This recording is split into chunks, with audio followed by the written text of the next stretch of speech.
Good morning, everybody, and welcome to the show today on Trade the Pool live streaming.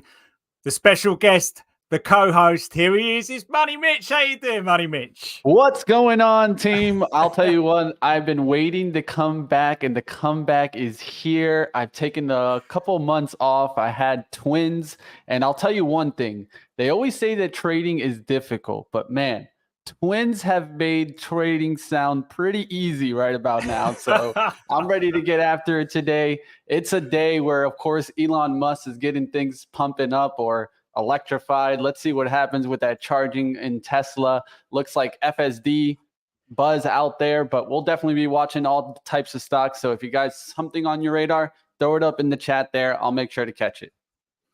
You got it. You can take the lead here, Mitch, for a second. I'm having a few technical issues on the charting side, so you can take it away. Love it. Love it. I'm ready to get after it. It's good to see some of y'all in the chat. I see dude Reno. What's going on? 3, 2, 1. Cole. Let's get after it, guys. Of course, today, big day is starting off just with Tesla. Of course, the beast that is Tesla. And from this morning, I mean, really just started to kick off, even from 5 a.m., already up about, let's say, 6.95% in 4 hours in the pre-market. So we got to be careful with this dragon. I always call Tesla the dragon here, and we'll see what happens today, of course. Technology names getting a little bit of a lift today. We also got Apple getting a lift, and this is off of our ratings upgrade. So, of course, this was mentioned by Bernstein. It's an upgrade to outperform from market perform. One thing that I'll be watching here is that this is all about related weakness in China. And we have seen lately that Tesla and Apple, right, have been kind of against the other big technology movers. So we're going to keep an eye on to see what happens with Apple and Tesla today. Can they continue to lead? And we'll see if maybe some laggards kind of play a little bit of catch up. I know I'm keeping an eye on like Intel charts like this are definitely on my radar. Pulled back. They had a nice little pullback. Let's see if these can start working their way back. Of course, it's going to be a big earnings week. We got FOMC. Well, of course, the Fed will be coming in on Wednesday. So a lot to take a look at. And if you guys got some smaller names, feel free to drop those in the chat. I also like paying attention to smaller names, and we can see where else the market's moving right now. One name that I can see standing out is PanW. So PanW definitely starting to get a little bit of a lift. And I like this little kind of check down approach, right? Now trying to get back up above 300. So this is one that I could maybe watch for a little bit of a 300 run, and then maybe seeing a little bit of a pullback, already getting a little bit strong here towards 298, but something that I'm definitely going to watch. But one thing that I always want to stick on, team, is focusing backwards, right? Not just focusing on stocks first.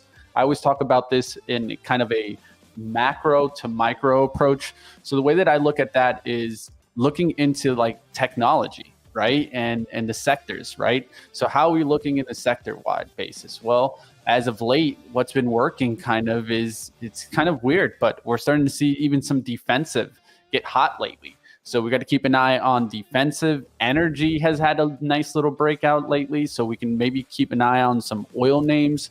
Of course, we can take a look at some of the leaders like XOM. We can take a look at some other kind of moves here. Chevron, let's see how Chevron's setting up here. So I think this is an interesting one just by the chart standing out to me, right? You can clearly see a trend line here, kind of break, a nice little dip. I always like when you get this kind of approach where you got the kind of a fake out to the breakout right here on a 164. And now we're really starting to claim it.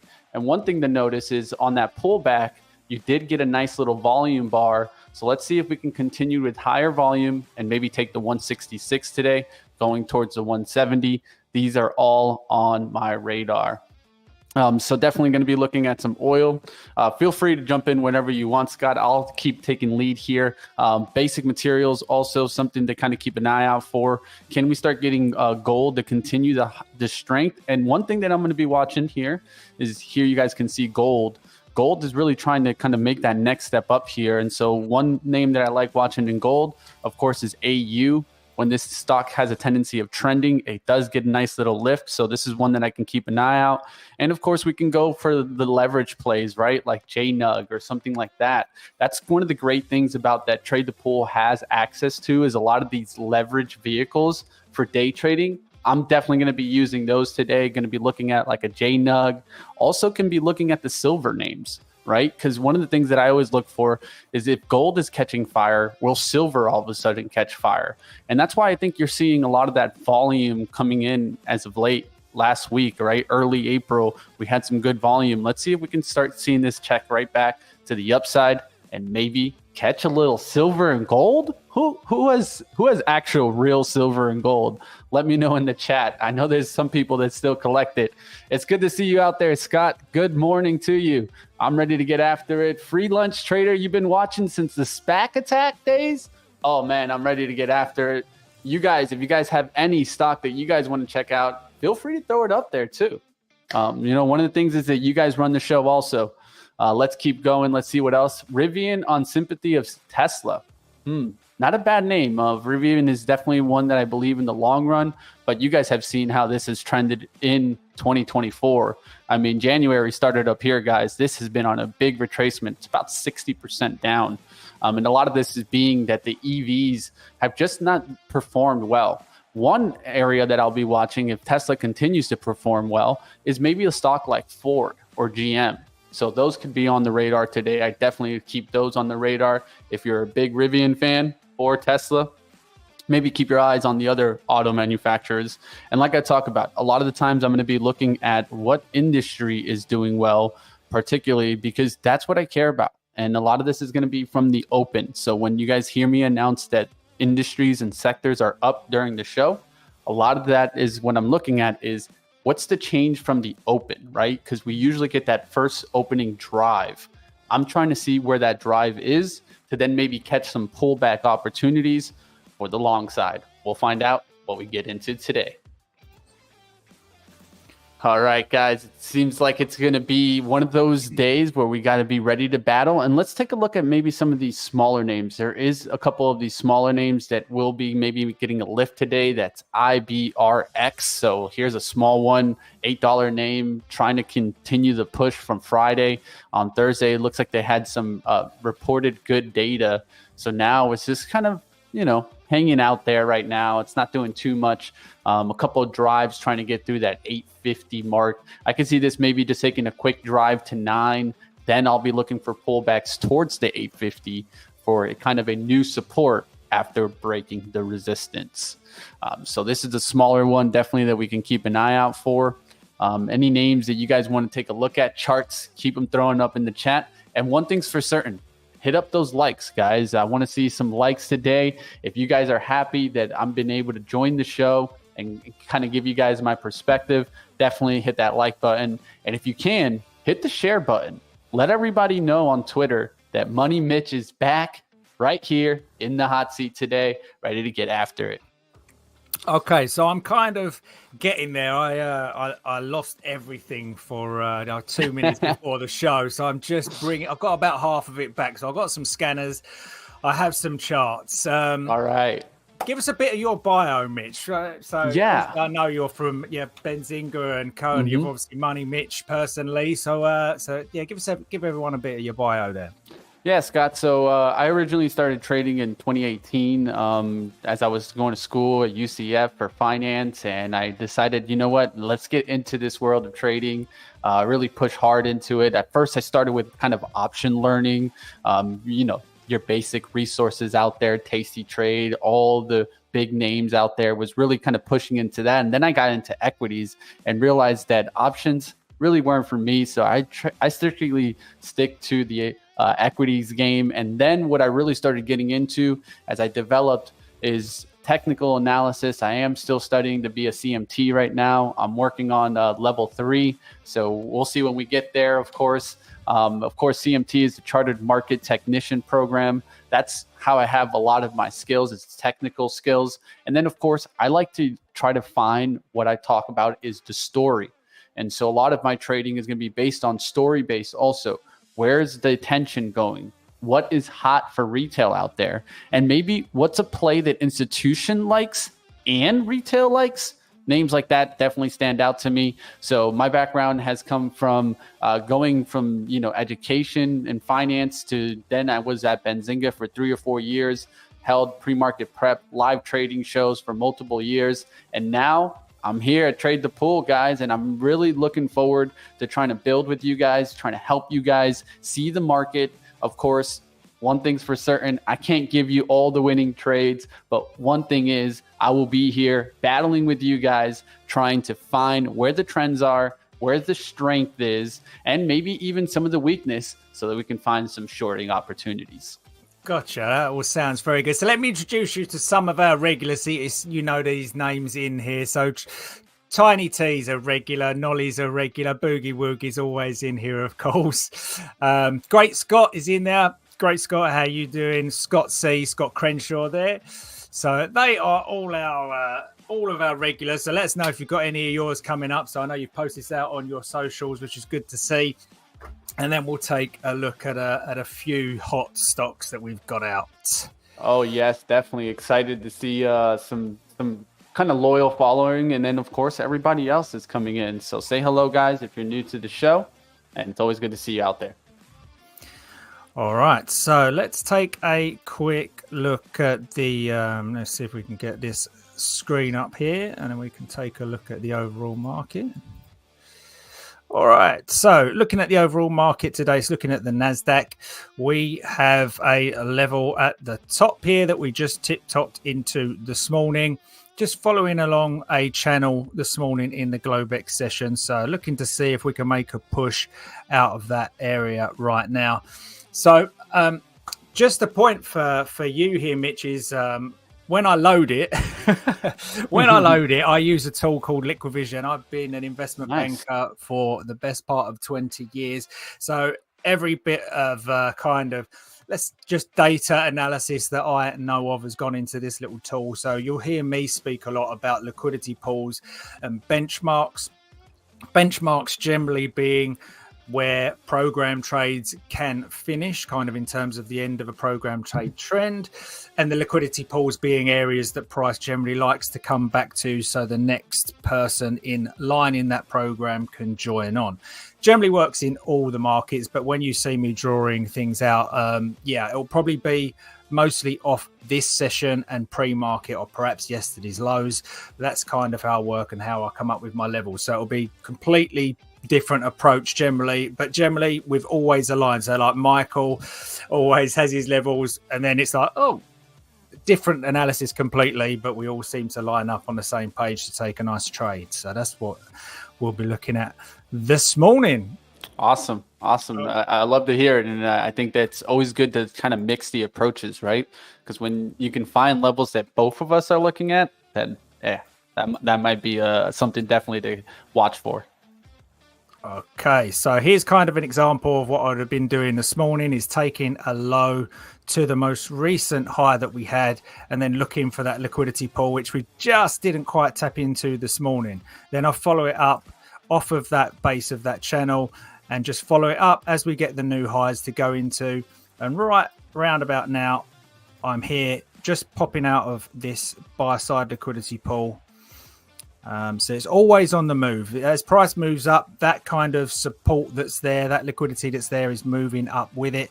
And then we're looking to play off of those levels. So let's have a look and see what's hot on the small cap, kind of what I was looking at this morning. Actually, the small caps have all been something that we've seen before. Like, all the names are pretty much, we had that last week, we had that last month. So it's all kind of a little bit backside at the moment, I think, on these. But let's have a look at what I think we've got in play today. So Hollow we've seen before, Oxy we've seen before, ZVSA. So ZVSA here, we had sell side liquidity pool up there. Now the switch on tapped right into that, and we'd been up there before also. So now we can't get past that level. So we've got a 769, 770. If we close above there, then it should be like everything disappearing on level 2 effectively, and you can get a push up. But if we drop down the time frame, you can see here we've got ZVSA going off of, let's go off the pre-market, the post-market low to the pre-market high. So ultimately, this stock could rest today at around 560 to 520 if we were looking for buys at this level, or for a fade today to finish at around these levels at about 540. On the sell side, we'll be looking at a new pool, which is just below the old one. So this is kind of be a double topish, really. And then we are looking to see this sell liquidity sitting up here.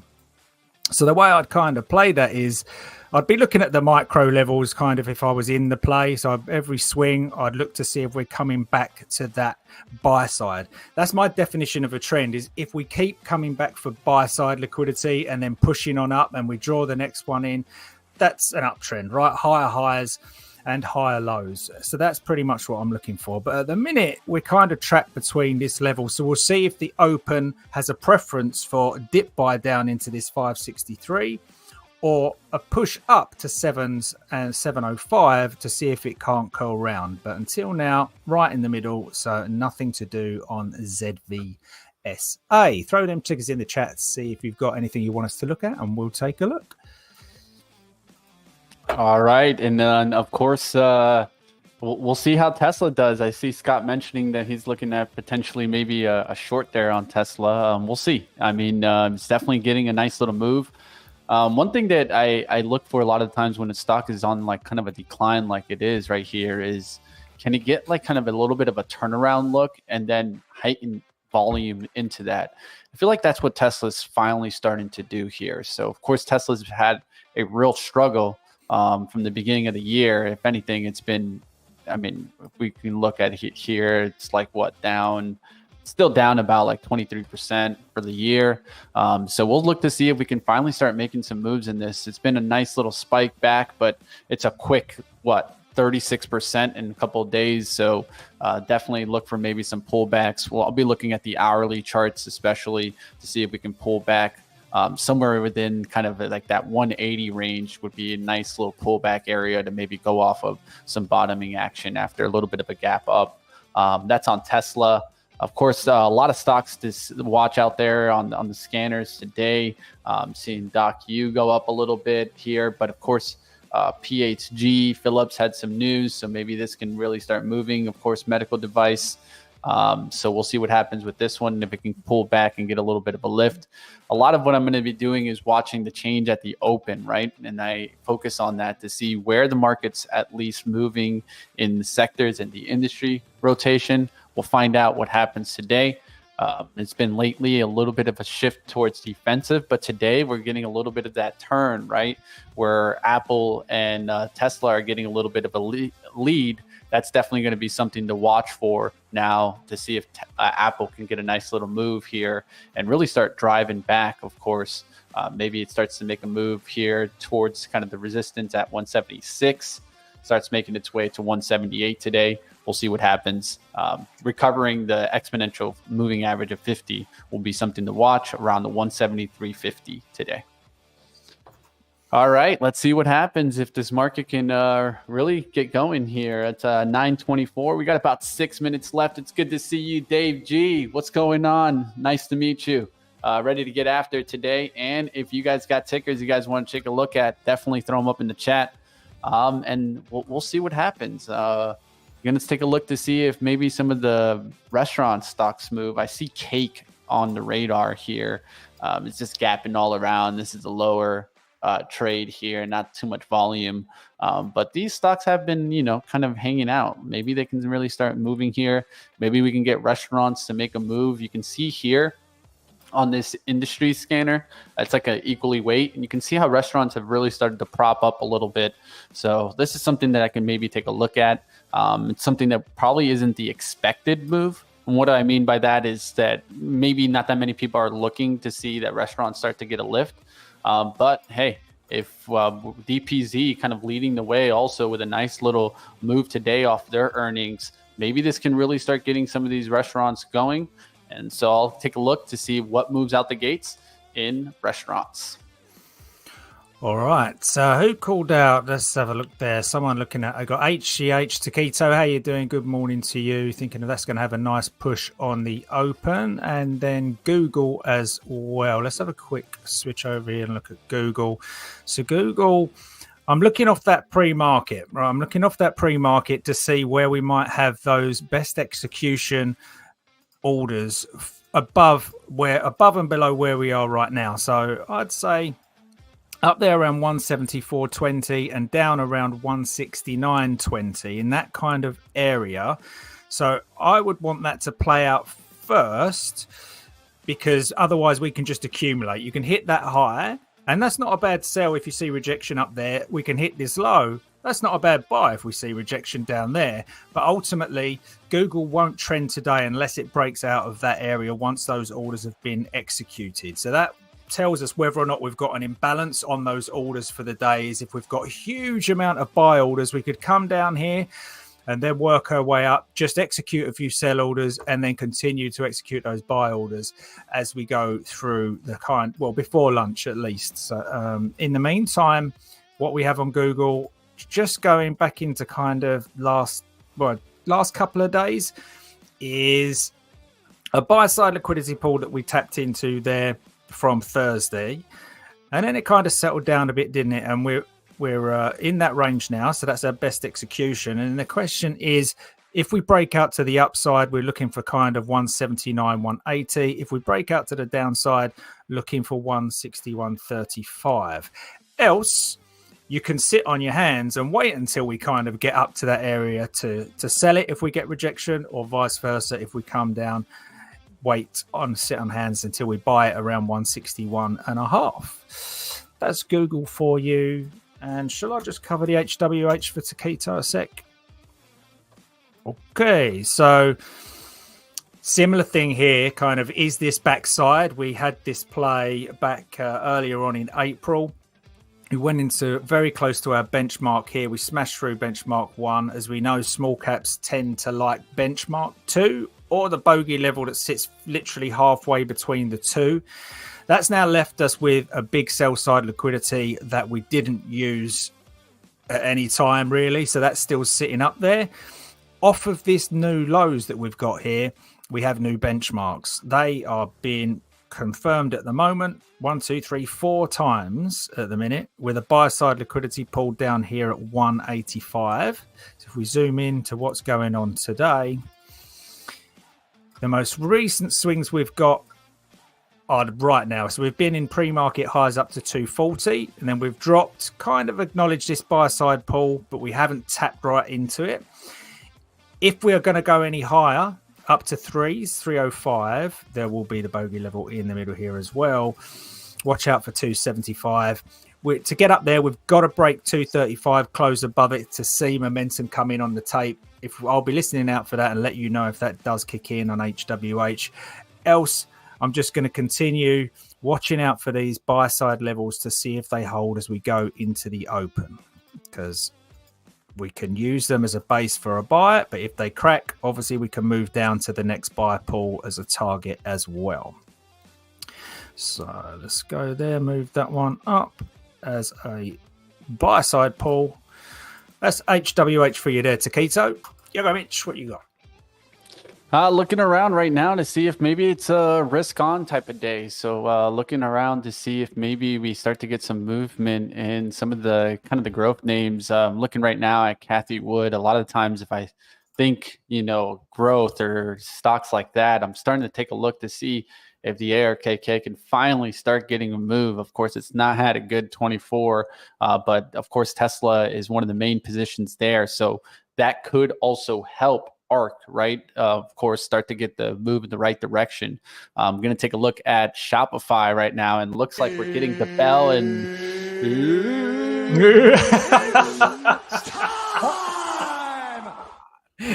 all right, we're off. Let's get after it, guys. Let's get after it. Yes, new spot indeed, Martin. So definitely hit the like, guys. Hit the share button. I'm ready to get after it. It's time. It's time indeed. So look around out there. Let me know what you guys are seeing. If you guys catch anything that gets your attention, let Scott and I know. We're ready to take a look at it. And of course, it's the best time. It's a time to get after a team. Tesla, of course, a little bit of a pullback, but fast moving there. So it looks like someone in the chat might be happy as they were looking for an opening short there. Hope you were able to nail that one. Okay, All Mullen's right. hitting the tape here. Mullen is in my ear right now with some money flows straight in. So just keep an eye on that. Quick look. Pushing right now. First thing is, where are we on the benchmark side? If we can get that, we are looking. Hey, come on. Okay, we're into benchmark 2 on this one. So that's a good level. So if we're going to go any kind of supernova on this one, we're going to have to break above here. In the meantime, I like to look for those little sell side liquidity pools to confirm before any sort of shorts. Like I said, I don't necessarily recommend shorting day one pops on small caps. Very, very risky. But this is the analysis I do if you are one of those people that looks for small cap shorts on day one. So I'm looking for that tack in there on the sell side liquidity and to see if it holds. If it rips through, that's all very good. It just means there's higher levels to go to. But that has been acknowledged this morning in pre-market, and there'll be a good reason for that. So let's just see what happens there and see if this gets rejected at this time. That's MULN. The tape's just gone quiet on me. So that initial push has just gone quiet right now, which is what you want to see. You don't want to see it continue. But rest assured, if you break and close above 445, that will rush back in for new highs.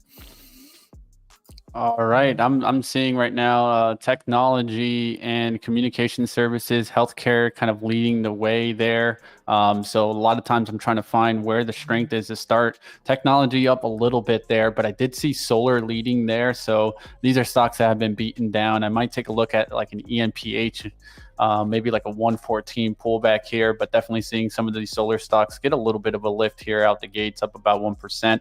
And healthcare, what's leading there? Medical devices. Of course, we had the Philips news this morning. Let me see what's leading in here. Maybe some bigger name here. PACB as a smaller name getting a little bit of a lift. We'll see what happens in some of these healthcare names. A lot of the times I'm trying to find what's moving out the gates to find some pullbacks. If you guys see anything, let me know, chat. Real estate, REITs. I haven't traded REITs in a long time. Energy is something definitely that's on the radar today. It's starting to get a little bit of a lift. One name that I use here as a leverage vehicle, right, is the Gush and Drip. So I'm going to take a look to see if maybe we take a look at Gush today and start taking a look to see some oil names get a little bit of a lift. Valero is always a good name for me. Recently has pulled back. Let's see if it can get a little bit of lift today. What do you think? Have you got anything on PHG there, Mitch? Had earnings to just think I might be missing that. I noticed this morning it had kind of 2 times the relative volume in pre-market and on the back of earnings, which has taken a big push up. For me, like I said, it had hit that benchmark in pre-market, so it's not necessarily a sell, but good. Definitely want to keep an eye on that to see what we've got moving there, but definitely just pushed up there to 29.5 and didn't like being up there for too long, that one.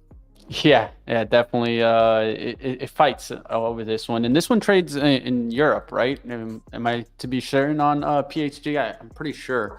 Looks like a Dutch name.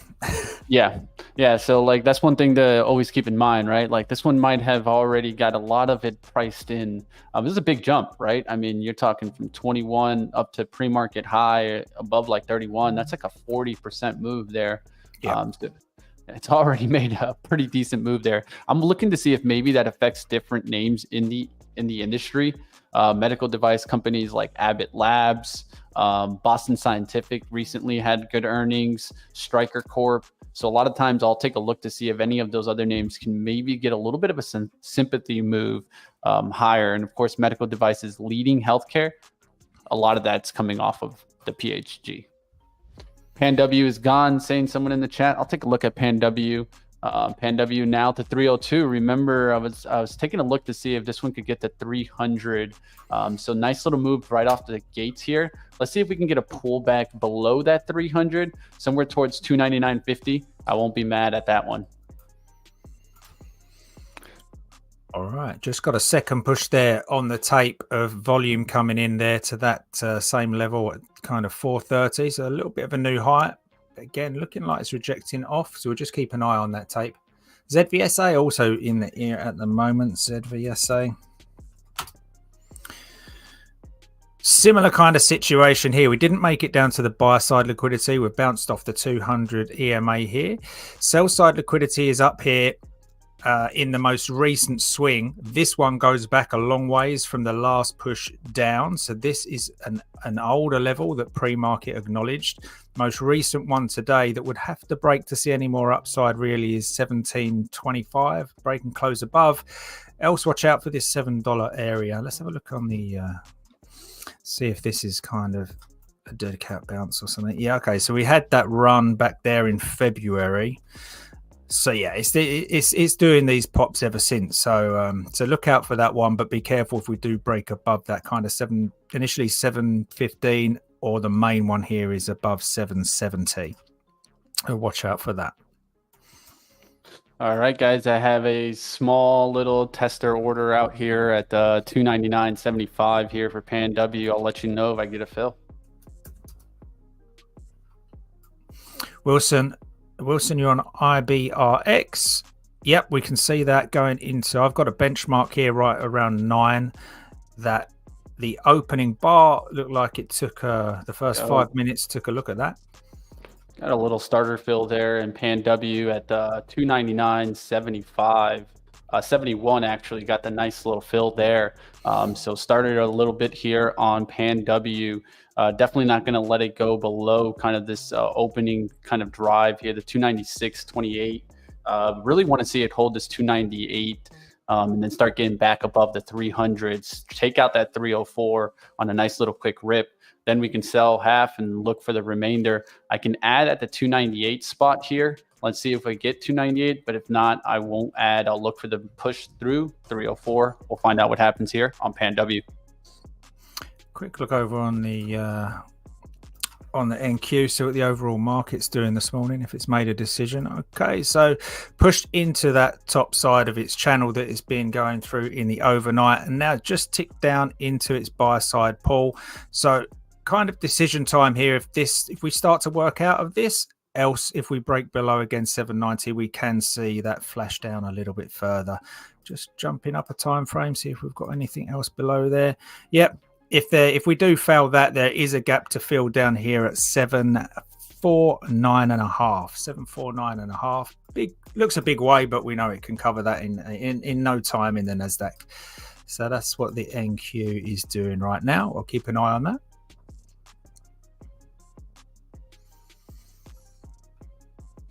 Anyone know why Uber is moving? I'll take a look to see if I can find anything. IBRX push in there for you, Wilson. Let's take a look at this.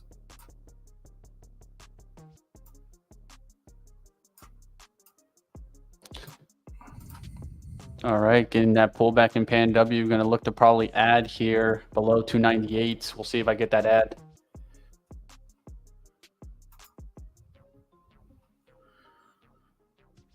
Okay. All gone quiet on the tape at the moment for me. Let's have a look. How did MAR start out here? No, that was from earlier. PHG. No, nothing doing right now on PHG for me. HWH. Okay, so there's HWH off of that sell side liquidity pool there, Taquito, and 223 down to that buy side.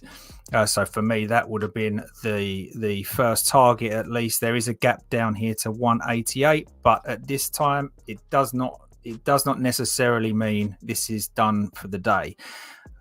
These small caps about 10:30, if they hold this buy side liquidity pool, or look down for a further one if they do it, but about 10:30 they can start to push up again, so watch out for that. But that's a nice gap fill there on HWH between the two pools.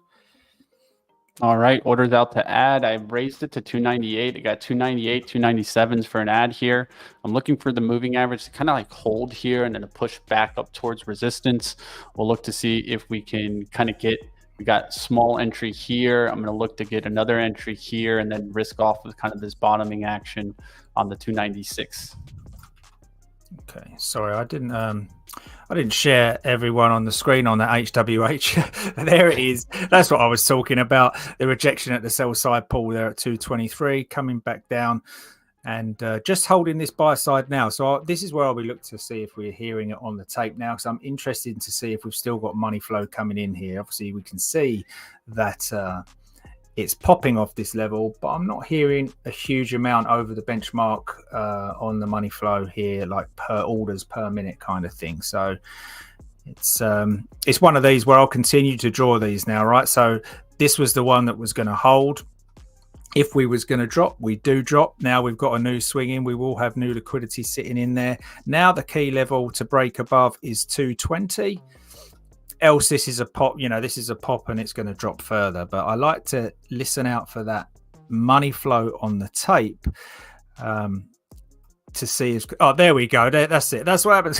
That's what happens when you try and bust two liquidity pools. Now I've got it on the tape, but it's gone instantly quiet. It's gone instantly quiet now. So it's whether or not it comes back. That is definitely a buy side holding. That's why you got to watch out for these. They come and bite you in the backside as soon as you've got into a short. That's why day ones, you got to be careful. That's for sure. Day ones are hard. Those are the hardest plays, I think, because it's brand new. I think that's another thing to take in. Everyone's trying to take in the information. Yeah, totally agree.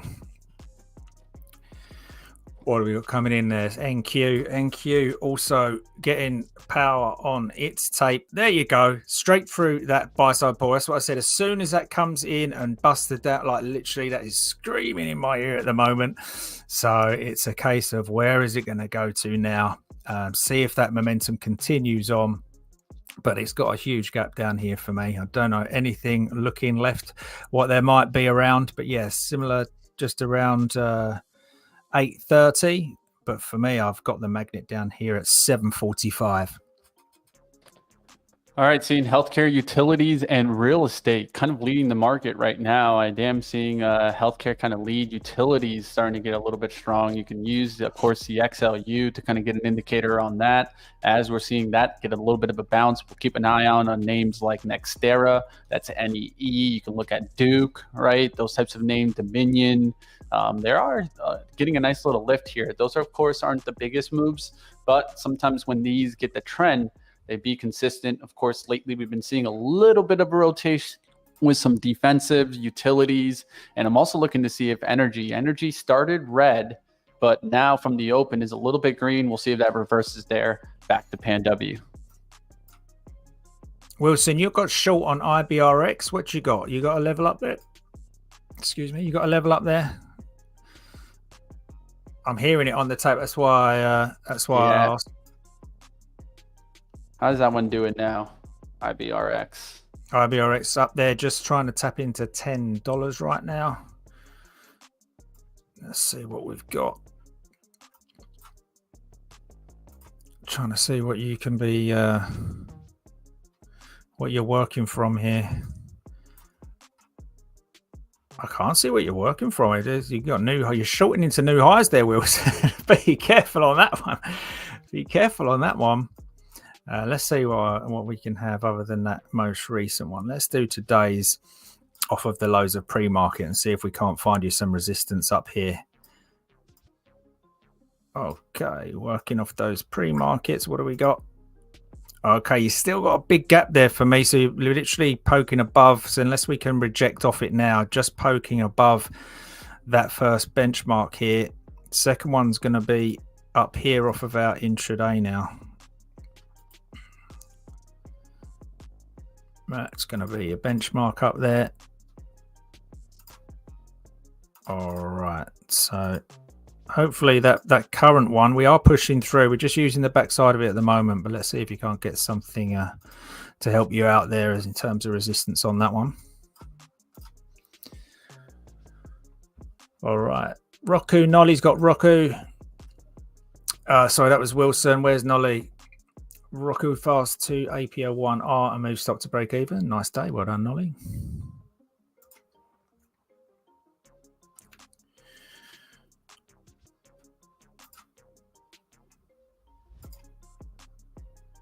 All right, seeing Pan W kind of slowed down. We'll see if it gets back up there. I already set a stop at 295.50 just to protect here. We'll see if it gets back up above the 298s and takes out the 300 again. Let me start looking elsewhere. Don't want to get too piled into one name and then get lost. Looking to see what else is making a move here. Seeing utilities. What's down? Well, technology is actually down. It's actually down about 0.46% and overall about 0.35. So we're going to stay taking a look to see if some of those names actually come back to the green. Solar names have pulled back a little bit there. Definitely real estate, utilities, and healthcare names kind of getting a little bit of a lead. Still medical care devices actually having a pretty good day there. Smaller name DHAI, Site, SGHT, and Codex. Codex is, of course, a name that I've seen move before. Dollar name, definitely getting a little bit of a move, and we'll keep an eye out on some of these other ones. IBRX, let me take a look at that. All right, that's up there towards 1050s now. Man, that's making a nice little move there. We'll see if this can continue. Nice little push. Pullback through the 9, now has gotten up to the 1050s. Now can maybe make a little bit of a pullback. I'll look to see if it gets back below the 9 EMA. And then we'll see if it comes back here towards the 920s. But definitely a nice little rip there, IBRX. MULN, just going to switch back to that for a second. That did play, you know, I know, like I said, I was warning everyone not to short into day one, so because of how risky of it, but there it is. It played out quite nicely straight into the benchmark. This is the textbook like entry that I look for on anything. Certainly with small caps, which is that punch up into the benchmark, normally in pre-market, then it comes back, takes a look at it as we open, and that is the confirmation for me that we couldn't push on volume. As that was shouting out, the tape went totally quiet, and then now we've dropped below that first sell side liquidity pool. So for the what I call the resting area of liquidity is one that it can use for the session, like, so it can use it in pre-market for another run, it could use it in the morning for another run, or it can literally sit there for days. It kind of becomes a good target for short sellers here, but that would now reside down there around 330 or 350. Doesn't mean you're going to get an all-day fader at this point. All I'll do is continue to draw these in. So this guy now is done, right? It's totally used up that liquidity, so we're going to ignore that level for the time being, although sometimes you do see it test the backside, but in terms of the liquidity, it's gone. So now we want to see if this sell side is going to continue, and to do that, I'm just going to bring that sell side level in again, and this is kind of the comfort blanket for short sellers. If it holds, if it doesn't hold, it's not a comfortable feeling, and it's normally a quick snap to the upside. So do watch out for that. But at the moment, I'll just keep on kind of macro, kind of giving myself that comfort blanket if I'm in this, to see if these areas hold on every single swing, and if they do, not too much stress. But as soon as the first one fails, you've got the gap to the next one. If you like playing that kind of intraday price action, that is MULN. Zoom getting a little bit strong today as a kind of a surprising name that I'm catching, getting a little bit of a lift. So I do see that getting a little bit of a move here. I'm also seeing PayPal get a little bit of a move on the day. That's then a nice little bounce there off the 66.50s. We'll see if it reclaims 67 on PayPal. Okay, looking at BIDU, this was again on the scanners on the high relative volume in pre-market here. Not really much on at the minute. I don't think, in terms of edge, unless like literally right here right now holds, and you just, there is a little tap in, but we have to close up above kind of 106 really for that to look really nice on BIDU now. But there was definitely a short up there into the benchmark area on that rejection. But yeah, it's $100 play, so it's not a small cap by any stretch. But yeah, watch out for that level there, which is green and not red. That's a buy side pull. So if we fail below 105.15, you could see further action to the downside, probably looking at about 102.25, I would say, without drawing it in. 102.25. Quick look over at the NQ, just see what's going on, see if that's dragging anything down. So huge gap down there. So if this is going to be a session low for the Nasdaq, we're going to be looking for this buy side to kind of hold here. We'd want to come down and test it, and we would want it to hold if that's going to see another push higher. Similarly, again, with the small caps, if we push through, break down and close, once we've dealt with a potential double bottom, then again, still the gap down here to play. But just let's see what happens because that's going to affect any of your Mag 7 plays that you might have on this morning. Always best to go with the line of the market on that one.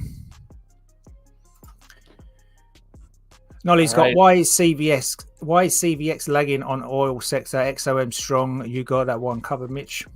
Yeah, I think it's kind of interesting. He asked about that. Look what I'm watching. I'm watching Gush. So I'm looking at oil names right here. I'll take a look at Exxon for you, and you can see Exxon getting a nice little lift. Chevron playing a little bit of catch up. So what I use a lot of the times is I'll try to look at hourly levels to, especially for oil names, like where's the hourly support? You got right off of that in the pre-market, kind of right around here. You came back to this level and then reclaimed that 165 area. So now it needs to take out these wicks. There's a lot of wicks there. So selling pressure up there towards the 166.50s, it needs to kind of take that out to really give me that strength sign. But I'm also looking at Gush here off the 42s. So you can see how this is kind of curving right through that. That's what I'm looking at. I would like to see a nice little retracement, try to catch some buyers here at the 42, then pull back right below here towards like 41.90s. Then I can risk off this 41.75. We'll see if we get a quick little pullback here, and I'll try to go ahead and try to take a little bit of a piece here in Gush in the oil game. A lot of times I also look at Valero. Valero's a nice looking pattern here. We'll look for a little bit more pullback in Valero. I look for deep pullbacks. PSX, not too strong there. MPC, that's actually not looking too bad for a 200 break, and a lot of bunch up here around that 200. So it's not only me that's looking at that level. We'll see if it gets through it today. XOM definitely leading in oil. Gotcha. Wilson, you're still trying to manage your way out of that IBRX, so it looks like you got a break even there, which is nice. What I've got on that now is that sell side liquidity between 10.18 and 10.38. So yeah, just watch out for that.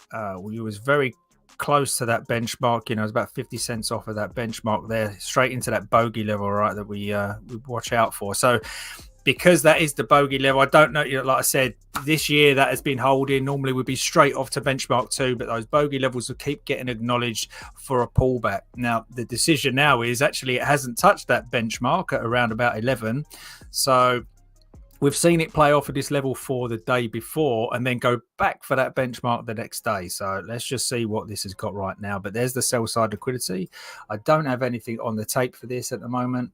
Like I said, it is a higher dollar stock, so it might just be creeping under the settings. But let's see what we get here. There's the little push off the first take on that. I'm struggling to execute any trades this morning because I've literally cleared my cache on everything and all my passwords and everything is gone. So we're going to be going with your trades today. No worries, be judged on you, Mitch. No pressure.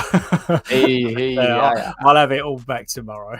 Not a worry, guys. I'm willing to take some more trades. If you guys see anything moving that you guys are liking out there, definitely make a mention. I still got the pan W, so I'm trying to like maybe just nail the first trade down here, then really start opening it up. But I did just put a limit order at that Gush pullback, 41.92s, looking around kind of just give me a crack above, give me some volume, quick little pullback fill.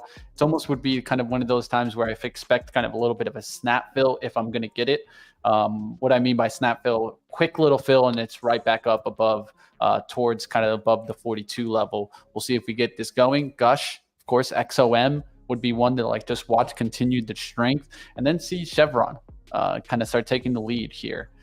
They're both looking kind of interesting. We'll see what happens here. And who knows, maybe at some point today I put on a swing trade, because I'll tell you that, guys, day trading is a lot of times where I'm trying to be a little bit careful with the capital that I have, but swing trades where I feel way more confident to take kind of those swings overnight and make some big money. So I'll introduce you to Trader Life here. Trader Life in the chat right now is looking at. Let us know let Mitch know what your LSS stands for. Trader Life. He likes to come in with these shortly. We have to work out what LSS means. He puts them in quite a few times just to get the entertainment going. But he's known for one as coming into the chat and saying, "I'm looking at this," and then he says, "Oh, but I'm looking for it at 10:55." So he's very precise on his. Long story short, so long story short. So looking to 28.60 on PHG, which is the one that I was looking at earlier. It's the one that had 2 times relative volumes, got earnings out today. So we'll see what we've got on that. Nice one. There we go. 10:03. All right. Well, Pan W with a little bit of a stop out there, nothing big, just a small little stop out there, down about $20. So it got out there at the 297, but it's already reclaiming that 297. It just kind of hung out here a little bit too much.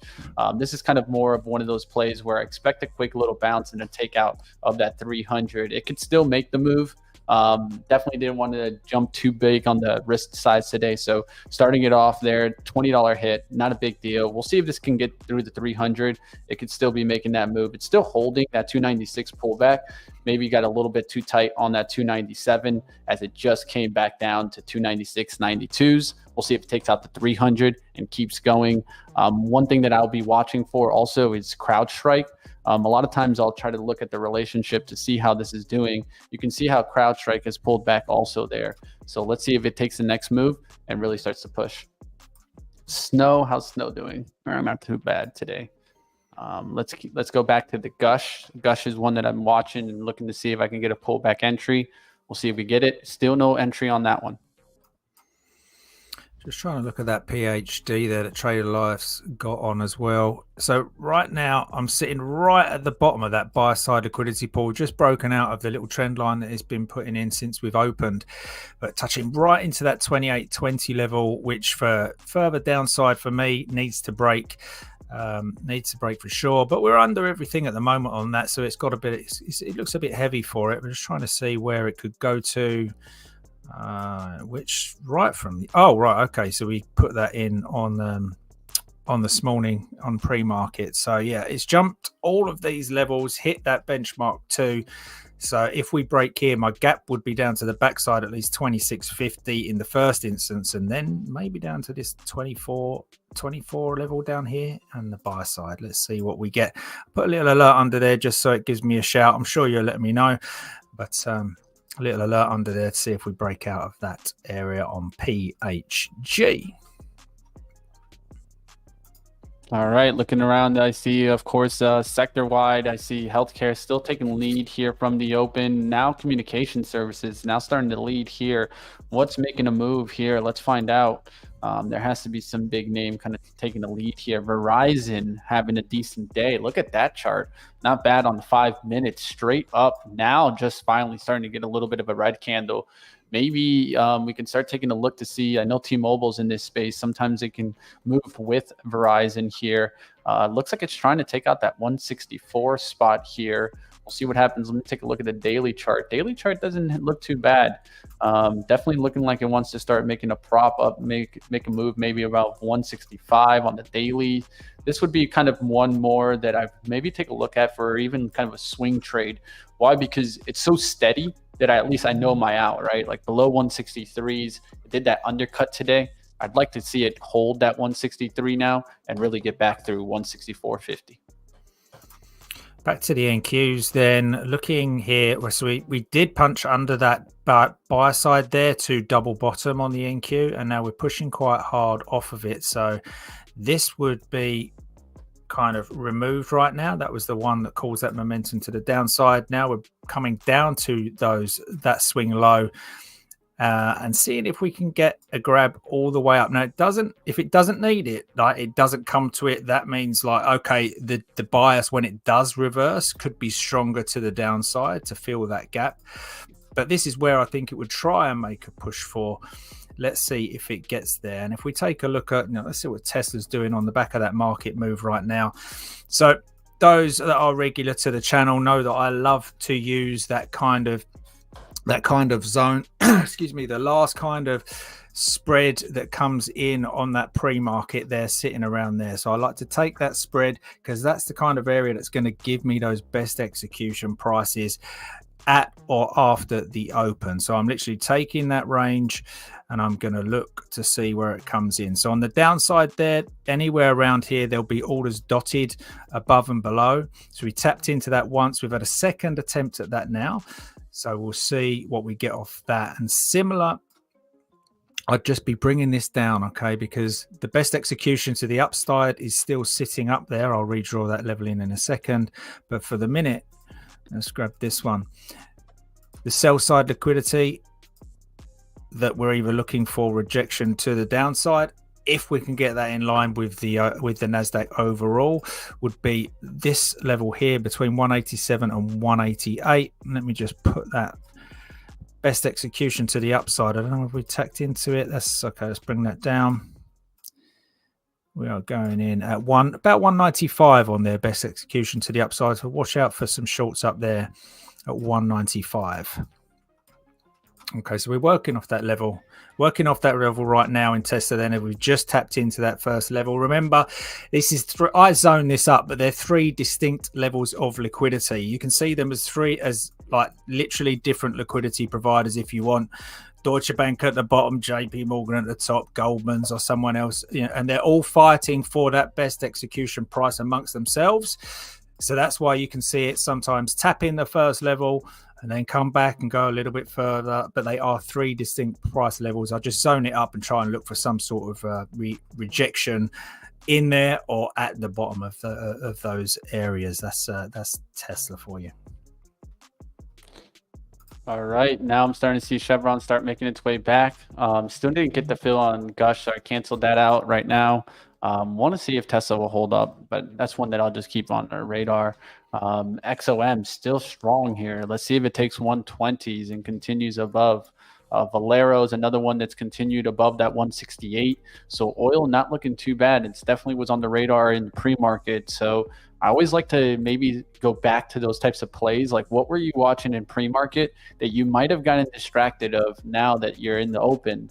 Go back to those plays that you were already seeing on daily charts, things like that. So let's see if we can get a little pullback here to 165.75, and I'll take a shot here on Chevron.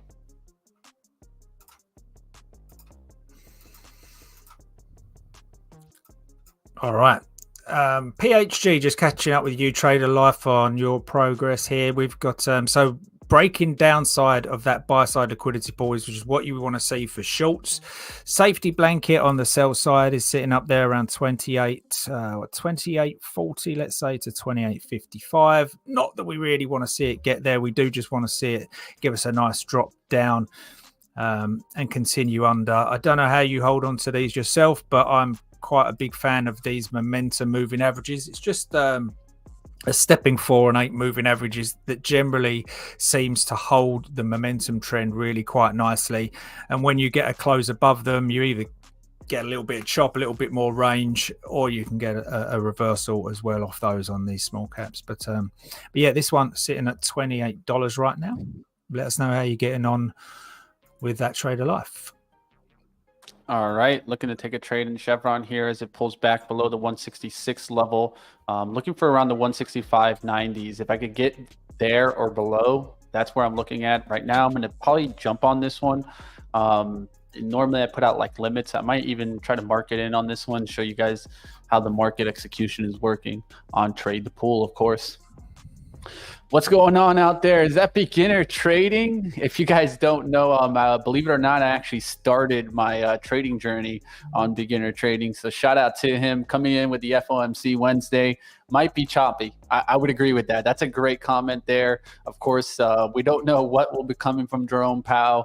I'm still on the camp of prolonged interest rates higher, right? Just keeping those interest rates high, especially when the market's doing well. Overall for the year, it's still doing great. There's no need to rush towards cutting, but that's the whole Fed argument there. It's always good to see you out there with Mitch getting into CVX. Scott, what are the levels for CVX? I would love to hear that. Scott, how do you see Chevron? Let's have a look here. Oh, I've got a big red box here. I mean, I don't think I've looked at Chevron in ages. I can't believe that big red box is adding much value at the moment. Oh, no, it is. It is. Scott, I haven't. That's what happens. So the last time I looked at CVX, we had sell-side liquidity from this high down to this low. So that's where we're at right now. So if we get a close above this, then I can definitely see more upside. If not, we'll be looking to where it could go. I mean, there's no rejection short here. I'm going to get this off the weekly and let's look at. Actually, no, I'm going to put it in because, in 3 weeks' time, it might save me doing something. But let's have a quick look here. So buy side liquidity more down here. Let's have a look on a lower time frame here. What we've got since the last lows. Okay, so. All right, I'm in. You're in? I'm in. I got 165.96. So I wanted to get below that 166 level. Just grabbed it right now. This is a small amount of size. This is kind of like the sizing that I'd be using for positions that are kind of also could be viewed as swings. I want this to really start moving, right? Because the daily chart has really started to kind of get strong and kind of, you could see it, right? It's just straight green bars up, right? I don't want to be playing into a pullback on the 90 EMA on the daily. So it's like either it's just going to go or it's just going to get pulled back here on the daily chart. So right here, as we're seeing XOM continue the strength, we want to see this continue. It could be pulling back here towards the 50, but we're looking for the takeout of the 120. And I want to see Gush try to take off also as we're seeing the Chevron move. We'll see what happens here. All right, so just continuing that on the smaller time frame, then bringing that down. See if we can grab this. So how I play these is I don't. There's going to be a certain level of accumulation before a stock starts to run. I think everyone's quite understands that. So this is my accumulation zone down the bottom. So there's one place you can get in on the. There's three on this one, but there's normally one place in this accumulation area that's safe to get into. The best one is off the first swing and back down to that buy side liquidity pool. That's kind of the best risk to reward with your stop just under there. You're kind of getting in at 156 with a stop under 155.20. Else, there's another one here that works for us, and then the next swing also gives us the opportunity for a buy. But that aside, that there are some good entries down in this accumulation. It's not an accumulation that is wicking up and down, going to the top, going to the bottom of this range. It is steadily moving up out of it. But the key for me is when it's got out of it, right? So for me, the trade that is on is at the point it breaks out of it. So we'd always want to be looking, have this on our radar down here. It needs to be higher than a relative volume of 1 for me. It needs to be at least 1.5, but that's the area I'm looking to take off. And along the way there, we're going to be seeing these levels. So let's get this back to where it was. So we've got a level here. That's the target one. Just call it a profit target. It's generally going to be used to pull back for another buy side liquidity pool. Then we've got another one up here, 162.48. Again, it's going to try and pull back to a buy side liquidity pool. And then we're going to get into our first benchmark. So this is where we can see some more accumulation, right? Or we can just accumulate that after this trade here. Else, if we've got really nice volatility to the upside, whoops, what am I drawing there? We can then fill this gap. So again, I just throw in that midpoint level in there, kind of about 172-ish. But benchmark 2 up there, the only thing is benchmark 2 on small caps, boom, can be done pre-market straight away, 1 day, 2 days, whereas the big caps generally generally like benchmark 1, or they take a long while to get to benchmark 2. But let's see how that plays out. So that's there for you, Scott, on Chevron. All right, I'm seeing GOLD starting to get a little bit of a move, and I'm watching some gold stocks to see if it can start turning around. So AU is also on the radar. JNUG AU has a tendency of trending. So JNUG is looking interesting above 40 on the daily. And of course, we were talking kind of just a gold miners index. So whenever I look at the index, I like them to trade off of patterns. And so this actually looks pretty interesting, especially if it can start to hold pullbacks now to 39. It just reclaimed it today. And now let's see if it takes out 40 on the upside. So that's JNUG. Just went down and microed that CVX there, Mitch. If the most recent one from looking from yesterday's high to the pre-market lows here, we're kind of in that sell side now. So if we get a break above 166, say 20, and close above, then I think that could we could see that push with a little bit more momentum on that one. Yeah, I agree. Keeping an eye on that. We'll love to see it close, especially on a 5-minute basis, back above 166.25 in the next 5 minutes, and start making its way to 166.50s. There's a couple of we talked about in the pre-market how there's a lot of hourly wicks on there. So I want to see those hourly wicks getting eaten up by the body on the hourly chart. And I think that's important to always look for. A lot of times when I see these wicks, can we get a body close above that towards 167 would be that real strong move. And then you got all the trend line traders looking at this, right? Looking for that break above into there. So we'll see if we get above that and really start to move on Chevron. Another thing that I like to do is, of course, I'm trying to stay in these areas, right? Like on the top, right? Like what's doing well today? Communication services, healthcare, real estate, utilities. What's not doing well? Well, technology names were red. We'll see if this gets back above to get some kind of break-even move. But that's where I kind of want to avoid right now. Consumer electronics not doing too bad there. We'll keep an eye out to see what happens. How did Apple do? That's an interesting name, right? To see if it was going to turn around. And now we're starting to see a little bit of some strength coming into Apple. So it had a strong move, sideways consolidation. Overall market starting to come back here. SPY starting to make a move up. Q's right near kind of that exponential starting to recover. Let's start to see if some of the market really starts to drive with this move. And how's Tesla? Tesla holding those 186 pullbacks. Now can Tesla come back and take out the 190?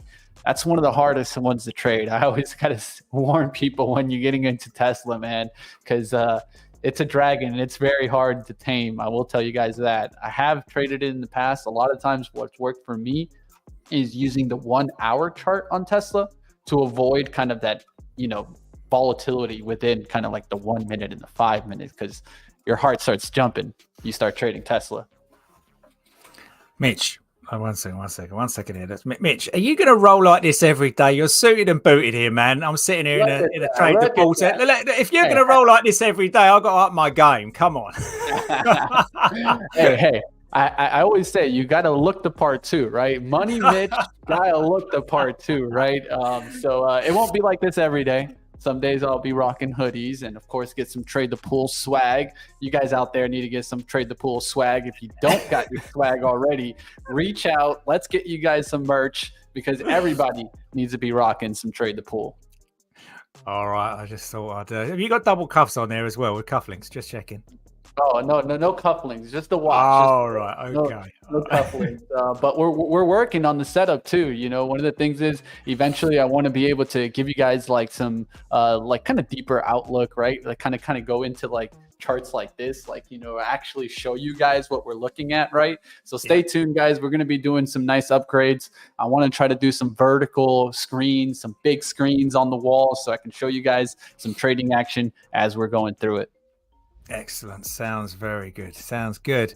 Let's have a quick jump back. Who we got in there? We was Wilson, wasn't it? Trying to locate shorts on HWH. So you can see we worked off of that buy side pull there, didn't I? And say if we break that sell side at 220, you're going to see that momentum push on the tape. That's what's happened. So these are negated. And again, my definition of an uptrend is the sell sides will fail and the buy sides will continue to hold.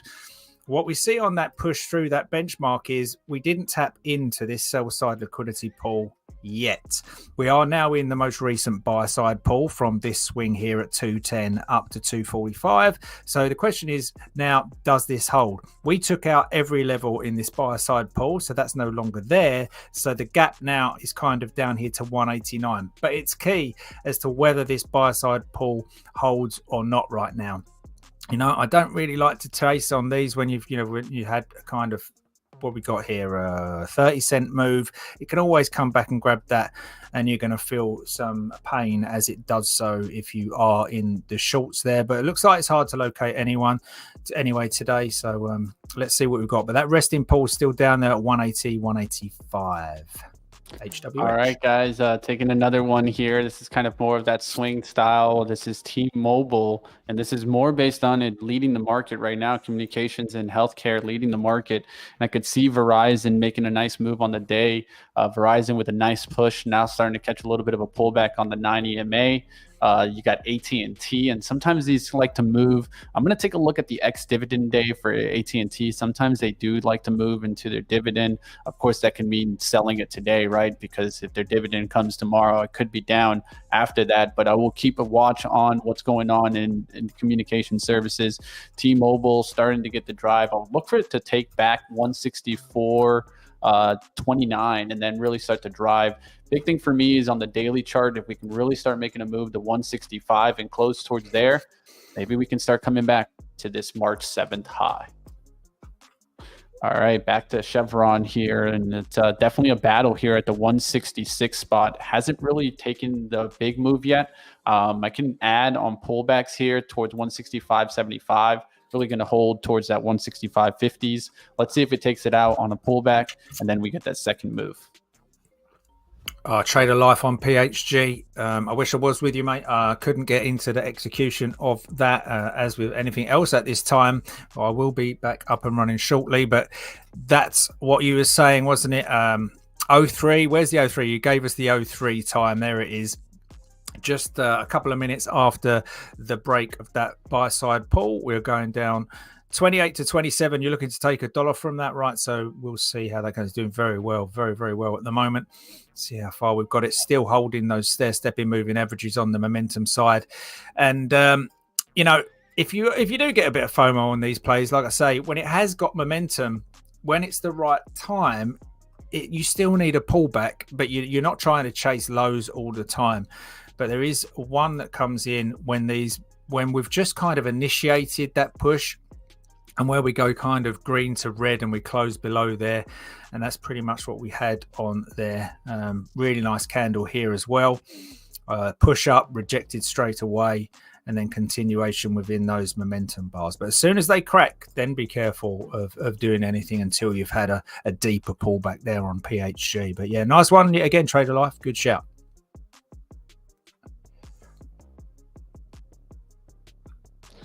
All right, looking at IBRX here, guys. Thinking about if I could get this one on the pullback below 9. It seems kind of interesting here. So let's go ahead. Let's see if we can get a little bit of a piece here as we're pulling back towards the 890 spot. Let's see if I can get this set up here and get a little bit of a piece. Not trying to take a crazy position here, but also trying not to run away from these smaller plays here. I want to be able to take some of these. And so one of the things is, especially as I'm coming back and I've taken a little bit of a time off, I'm not trying to take crazy position size, but also take some trades, get the feel going again, right? This game's all about winning and losing, right? How do I handle the wins and the losses right now? And part of that is starting to go through the emotions. So right there, took a little bit of IBRX, got 20 shares long at 891. All right, so let's see if this can really start moving. Definitely not going to let it go through that 850s. Really should be kind of holding into this kind of 200 exponential, not break the 866. Wanted to reclaim here and get back to 950s and 10. Then we can really start making a move. We'll see if this really wants to take a nice lift. Wilson, in agreement with you. IBRX has been paying out nicely on my short. I didn't enter too early over this, has dropped nicely. Mm-hmm. And you're taking advantage of that drop right there, Mitch. Yeah, I'm looking for the pullback, right? I was early in the pre-market. I talked about, can this get back above 9? And I missed that run, right? So I'm getting back into the area where buyers stepped in before.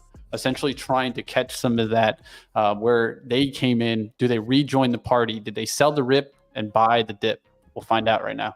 Gotcha. Scott say giving you love and having Mitch on the channel there, Mitch. Nice one. Thank you very much, Scott. Scott's squared. Let's go. Scott's all around, man. We all need some Scots in our lives, right? All right. Tell that to the Nasdaq.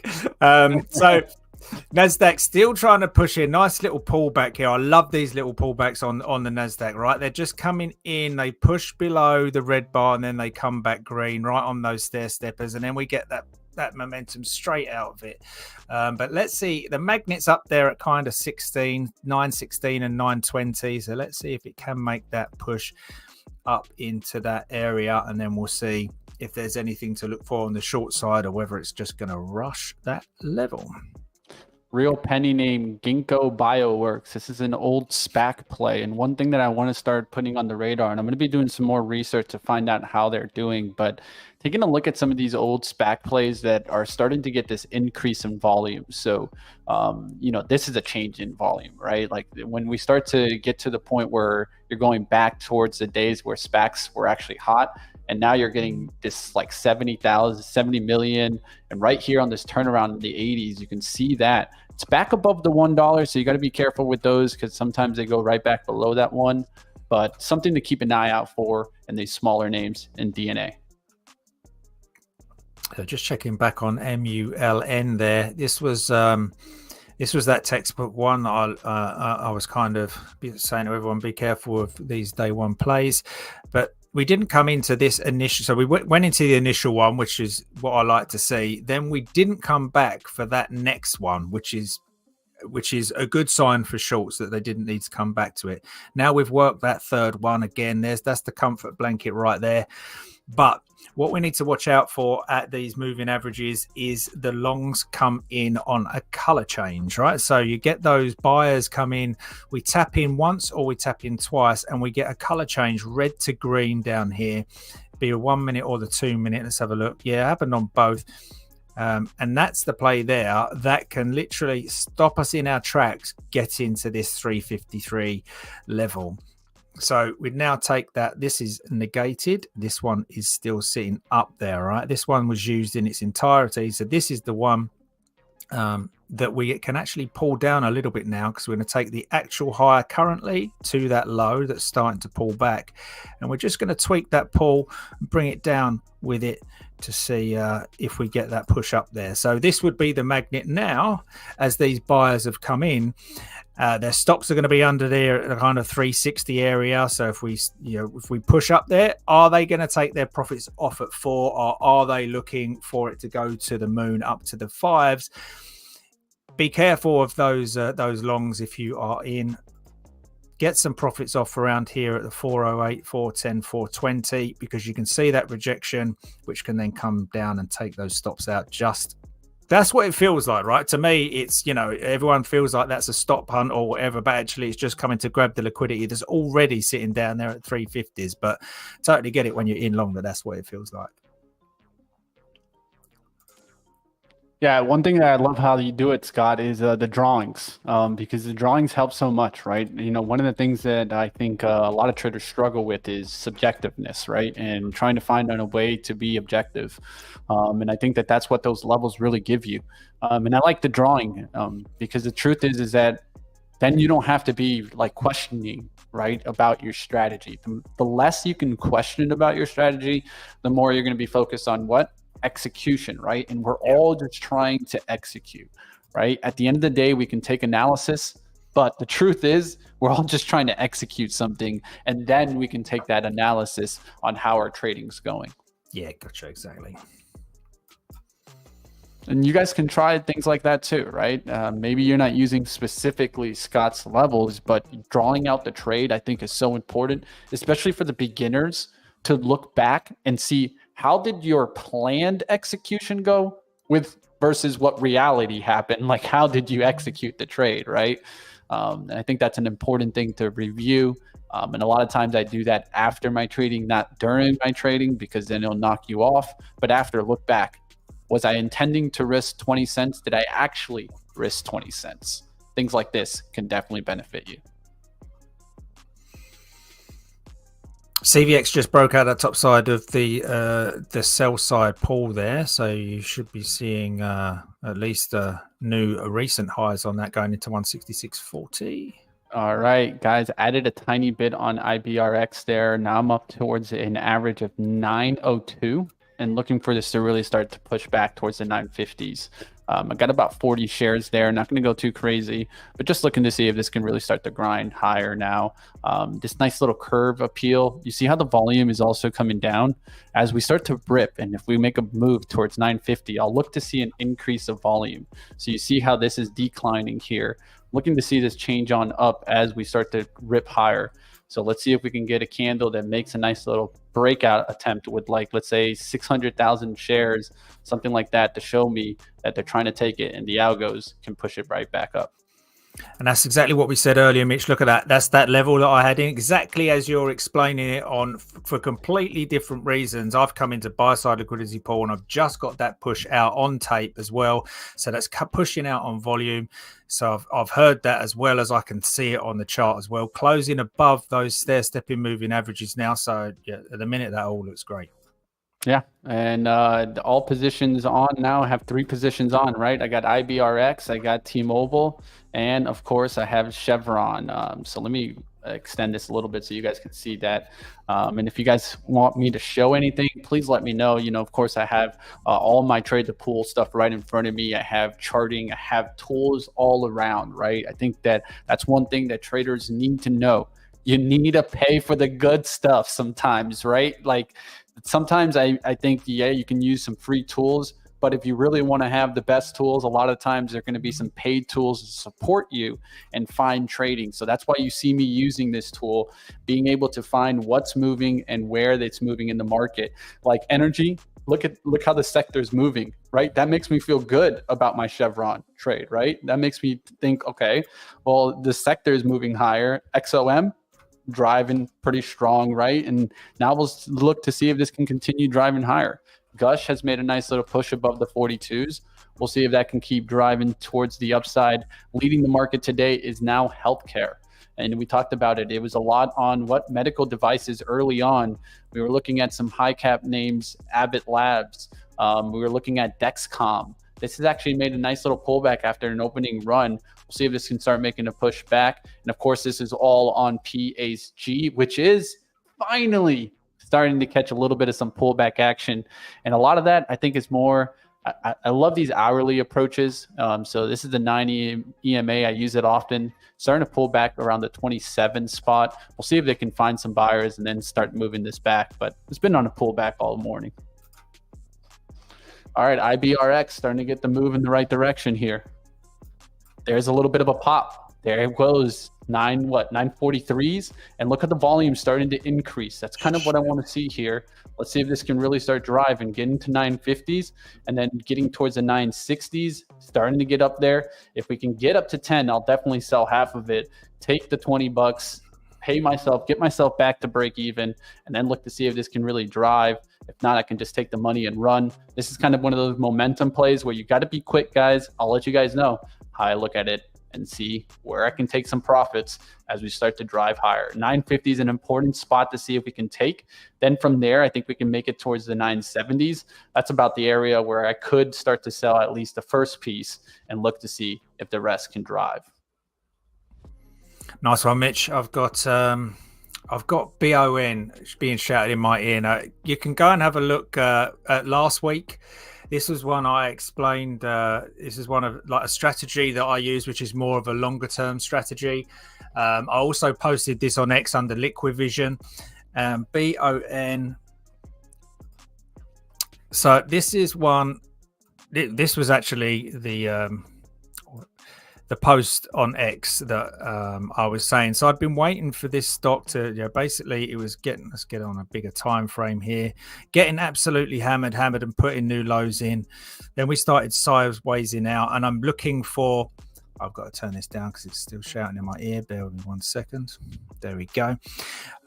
So yeah, looking for it to accumulate down at those lows. And I think when I posted it, it was actually at this level. I like this level, but it did push down into pretty much this level as I brought it across. So as it done it again there, I was long on trade the pull on BON at $4. You can see it then come in again off this touch in the buy side liquidity pool and went, well, this will be the actual high, I guess, went for another touch. And I've yet to see it on the scanners, but literally right now, if I look at these low float winners, this just had the top position in this race here. It's dropped down a little bit now. Actually, it's just dropping off now because it's slow. And oh no, here it is. Yeah, up this 3.86%. This was just the last big runner that won this race in the last kind of 10 minutes. So that's something that I've been waiting for. I've been anticipating that. Like I said before, I need to see that breakout out of the accumulation level. The best risk to the reward is if we touch that buy side pull down there. You can get in at 3.5 and put the stop down there at 330s. And off it goes. So this is one that I'm just looking to see how hard they come in. If they come in as they're on the tape today, are they going to push it to 650? Could we get up to the 9s on this? But this is one that I'm glad to see this on the tape there, about 520s right now. All right, we got up there towards 951 on IBRX. Volume did pop towards that 600. Now I want to see that level get taken out and go towards the 10. As I go towards that, I have a sell order towards 975 to get hit on a limit. We'll see if it gets hit, and that's about for half the share. All right, Kevin's got any thoughts on knee? Take a look for you, Kevin. Yeah, if you got the screen, you can. Yeah, just at least definitely see the utilities have pulled back and now has come back towards this 9 EMA. Another way to look at this is the XLU, right? Some people use the spiders. I have like equally weighted index that I look on TC 2000, but now we'll look to see if this can take that next step up. Duke is another one that's on the radar. We've talked about these. Would they continue to the upside? Nextera is going sideways there. If you want to give a look on Nextera, Scott, feel free here. But I definitely did point earlier that utilities looking pretty strong. They're not the sexiest names to trade, right? But at the end of the day, they have consistent patterns. And that's why I sometimes can go to these, especially on a day when you're seeing it lead. Gotcha. IBRX now pulling back towards that 925 kind of pullback, where you see how the 9 EMA is hanging tight here. I use the 9 EMA often because a lot of times what are people also looking at? They're probably looking at this, right? They're using like a MACD indicator, and the MACD indicator a lot of times uses what? The exponential 9 moving average. So I use that as a momentum indicator to watch the stock and stay in the momentum. Now that I'm in the stock, I would like to see it keep closing above the 9 EMA, 923 on pullbacks right now, and then taking out the high to the left, 952. So continuing what? Higher lows, higher lows. So now we've got an 895, we've got an 904. Want to see that continued trend and get higher. So we normally play a game. It's one of Gil's favorites. It's I've heard about this game. You choose, we trade. All right. So what it was someone everyone in the chat used to pile in what they wanted us to trade, and the one that got the most kind of votes on there we would go with, and the chat would choose the stock, which way we played it, and we would oblige. So then we kind of I didn't like that too much. So I tried to tweak it a little bit to say that, well, let's have people in the chat put in their favorite trade, right? One they're seriously looking at, like this. Trader Life has done a lot of these. One they're seriously looking at to play. Give us the direction, give us the price, and give us the ticker. and we'll pick the one that we feel like is the best one out of those, or one we feel comfortable at taking, and we will hit it for you, and we'll see how we manage that trade. All right, so let's see. We've it's gone so fast today. I feel very unprepared today because of the technical issues, but let's still see if we can't squeeze it in. If you've got something on that you're looking at, put it in the chat. We'll have a look and we'll see if we can't get it on. That means you out there, you right now, you're watching that. Hit it in the chat. Come on. Don't miss out on this. This is your opportunity, guys, to run the show. Let's get it going here. We'll see what happens with IBRX. Will it be a little bit of a dragon to tame today? It's definitely a fast mover. I also saw that DNA that I'll definitely keep on watching. The reason why is that things like this, right? So this is like a pure trend, right? When a stock is going like this and just holding to 9 EMA, that just shows me momentum. Even though it's a small price name, one thing that clearly shows is all the volume that's in this name. So this is one that I'll definitely keep on watch, and I'm going to be looking into the SPACs. And who knows, maybe I might bring on a special guest sometimes, guys, because I definitely know a lot of people in the industry. I know people that even have like SPAC ETFs and things like that can maybe come on and let us know what they're seeing out in the markets. So definitely smash the like, guys, right here. Trade the pool. Hit that subscribe if you're not subscribed. What are you waiting for, team? Get after it. All right, IBRX. Let's get it. There we go. Now giving that nice little pullback to around the 925, right? If we look at the 5 minute in a second, well, we're going to start getting a close, right? So this started at 936, so that we got the higher low. That's what I wanted to see. Higher low, higher low. Let's leave that trend to continue. That's 921 on the 5 minute. Hearing something on the tape for the NQs. Let's just jump back to the NQs there. So that's the magnet that we drew in earlier. Again, like I said, these are 3 distinct levels. So we've just tapped into that level 1 liquidity on the sell side. And right now we've rejected off that. So this had more to do than Tesla. Tesla was always hanging into that kind of sell side liquidity pool that it had. And it just spent more time up there, right? It was like hanging on for the NQs. Come on, waiting for the NQ to get up there. When the NQ got up there, then it took its drop aligned as well. But it's just double bottomed into that. So let's see if they can both line up again. Like I say, at the moment, that is just the first touch into a wider pool of liquidity. And coming into this time of day, we could see it grind a little bit higher. Messes about going through lunch before it decides another direction on the NQ.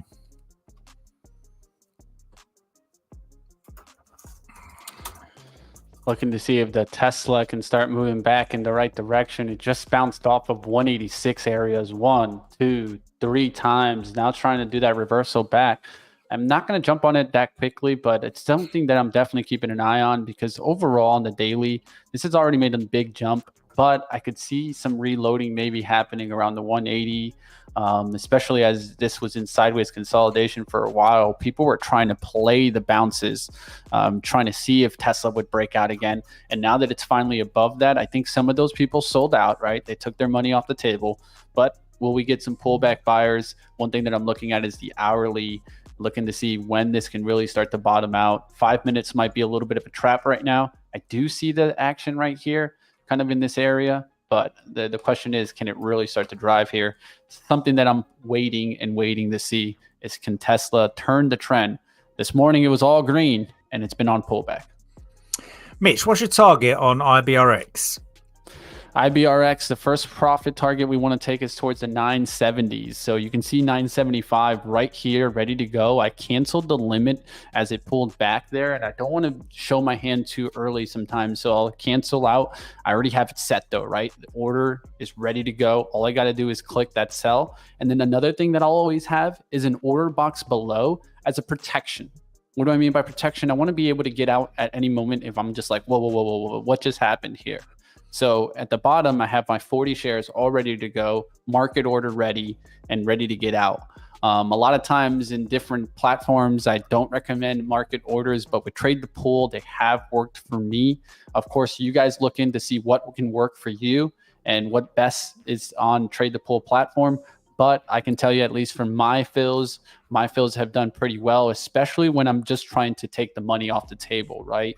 A lot of times, if I'm using that market, it's for either protection or I want to get out immediately as I got in a big pop.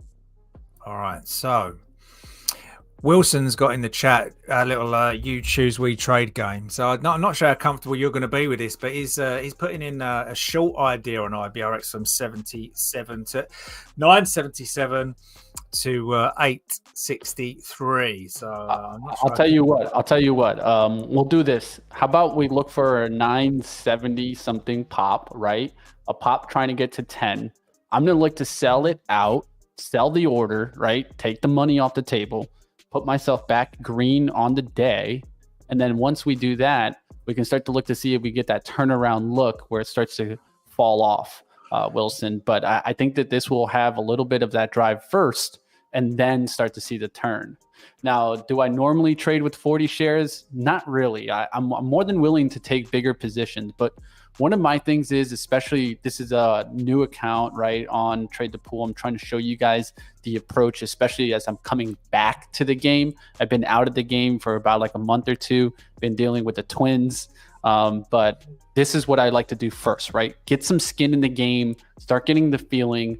Then tomorrow we can go back to like regular sizing, especially if we're in the green.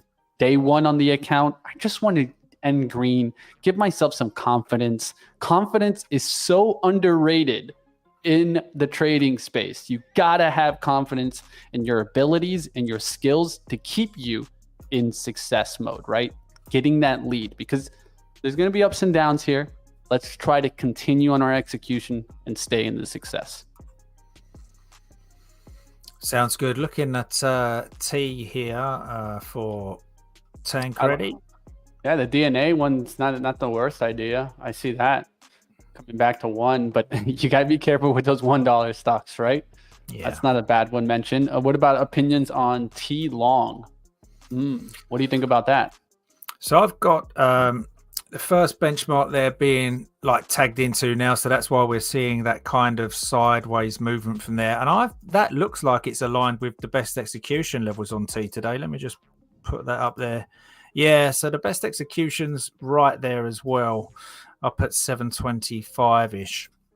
So that's why we're seeing that. Just above it, I do have the sell side liquidity pool. If I zoom out, these have been holding quite well, but been utilized whilst they're up there. So this one would go deep into this level again, deep, looks like halfway house and then the full lot.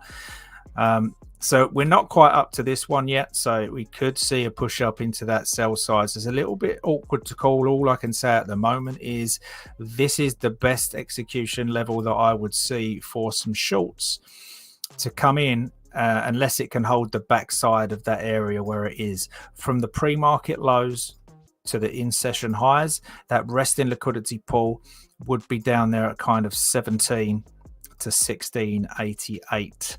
That's what I've got for you on T.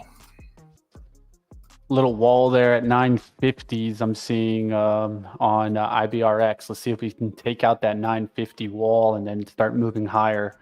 That's going to be the area where I see if the algos can jump and buy that, then maybe we can start getting this lift into the 970s. 10 is in reach. Let's see. Just checking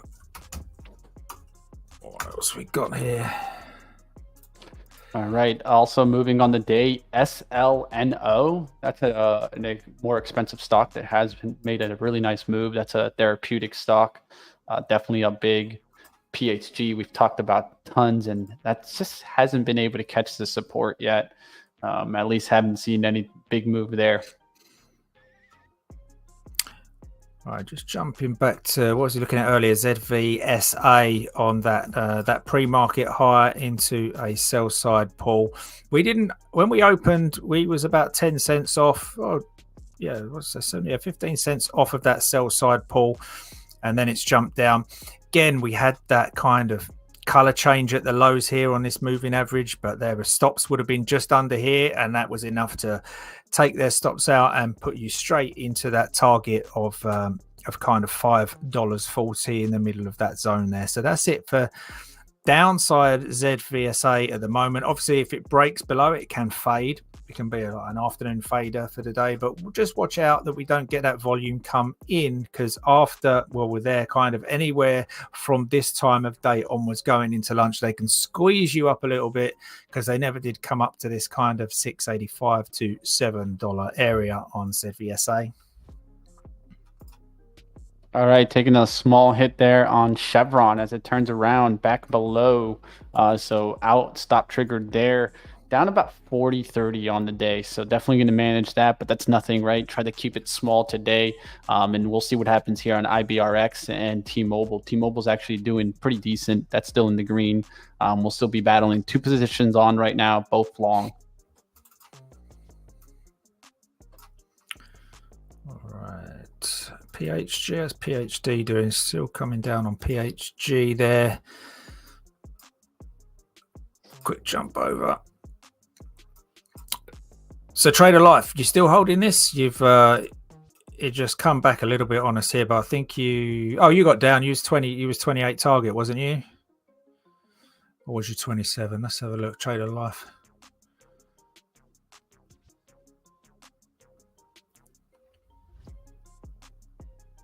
You were looking for $1. Oh, sorry, Mitch. You were looking for $1.03.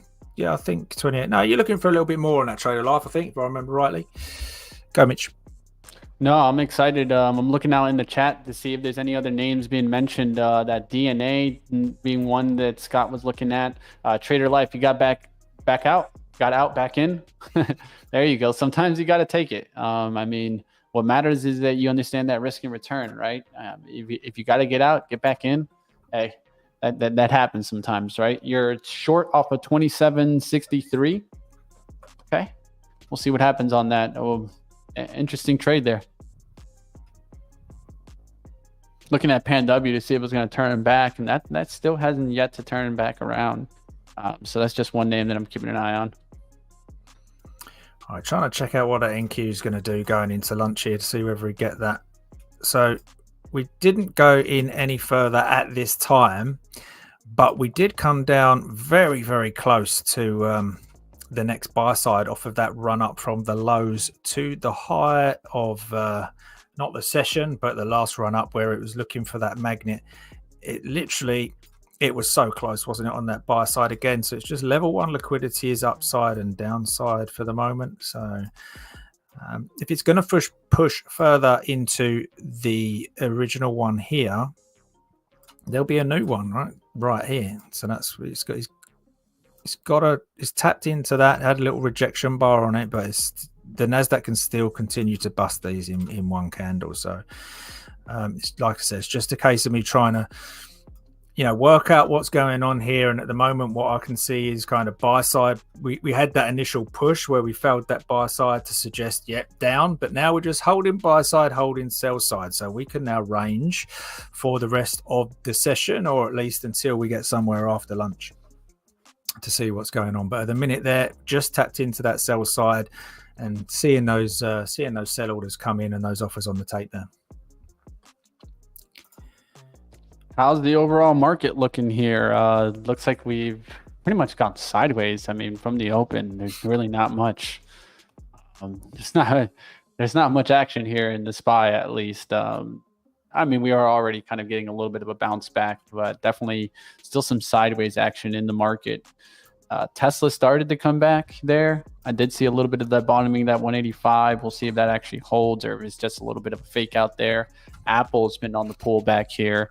We'll see if that can finally get a lift, or is that just going to keep pulling back? But overall, a day where it's a little bit of a mixed day out there. You do have some sectors up, but not a big move in the overall market, kind of sideways action.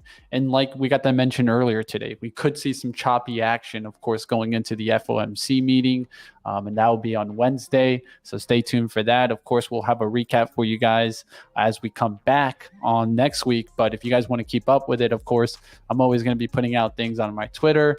I'm sure Scott will be kind of keeping up with the markets too. So you guys keep up with us.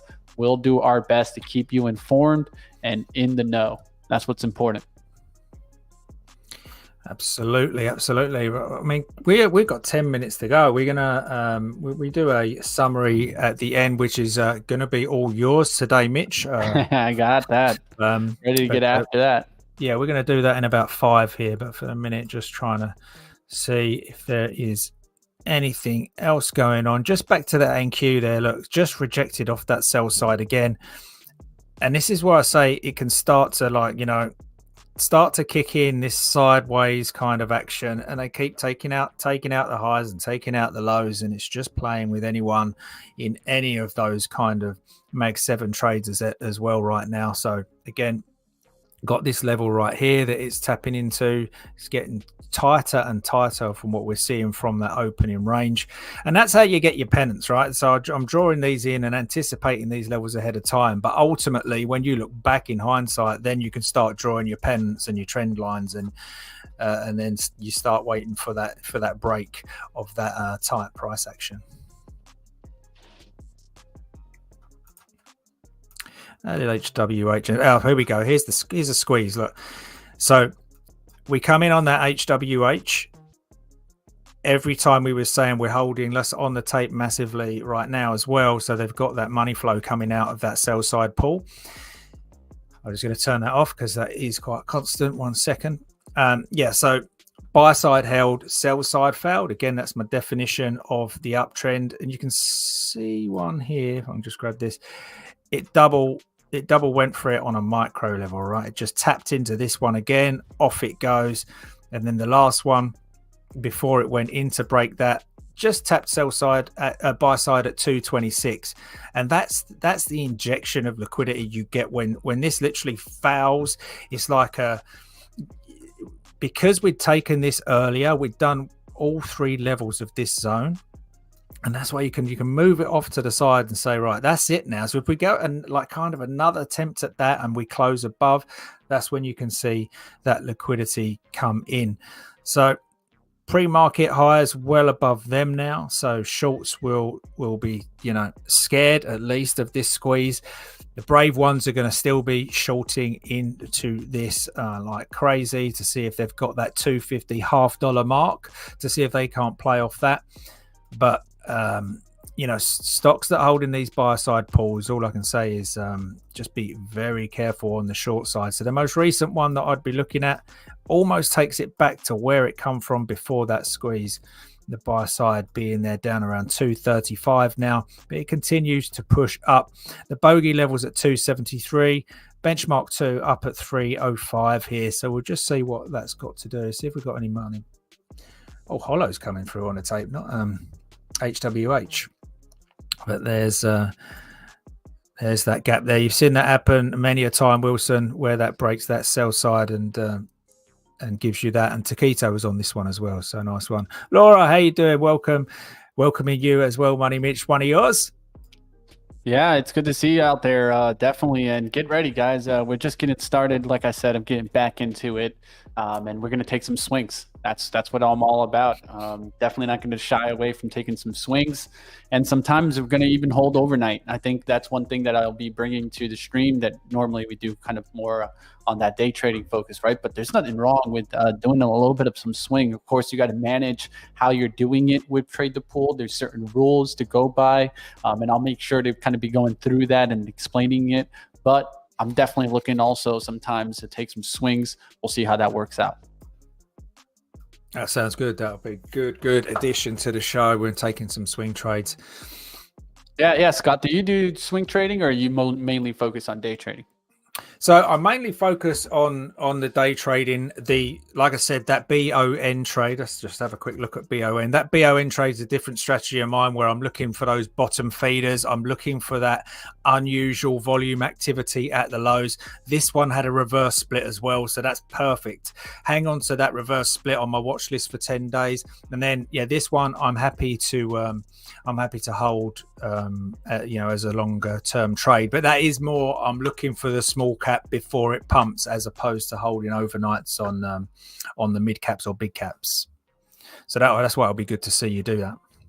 Yeah, I like the mix. And you got to have a couple of strategies, right? I think an important part is that sometimes if you only have one tool to go at the market, Well, what happens when you need another tool? You end up using the wrong tool, right? And so I'd say a lot of the times that you need to have multiple tools in your tool belt, right?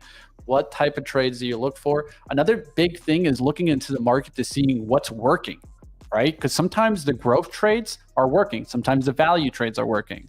Sometimes the buy the dip trades are working. Sometimes the momentum trades are leading, right? And a lot of times you're seeing moving averages being used in that.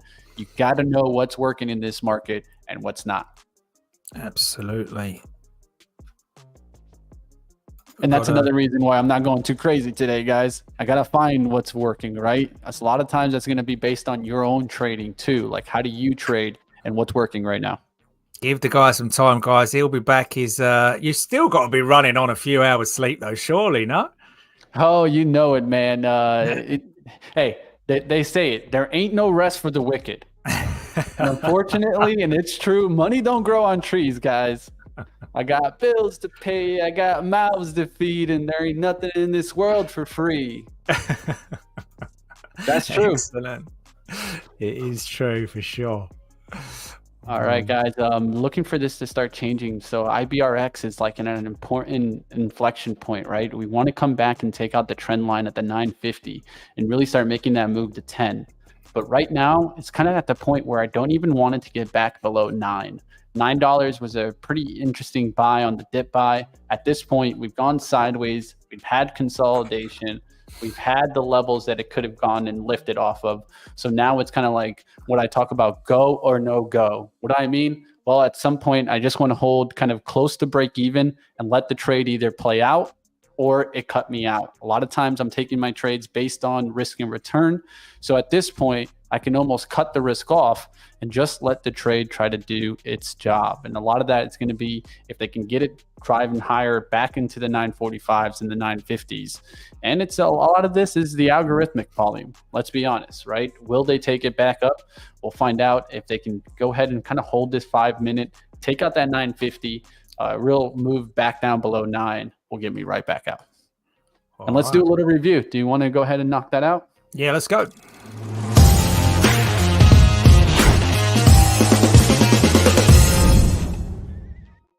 All right, so what I'm going to do for you guys is just one quick second here. Scott, I'm going to put your screen up and I'm going to share a different screen here, which is straight into my trade to pool. And I do want to show you guys this because there's going to be times where I just want to show you guys right here, right? I have different tools, different screens available to me.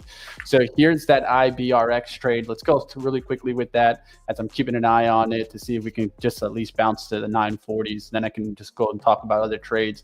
But as you guys can see, I was looking for pullback buys. Right here, we got in 20 at the 891, 20 at that 913. So nice on the trend of trend. We'll see if that can actually get back above the 950s. Let's go to the losing trades on the day. The first one was the Pan W, right?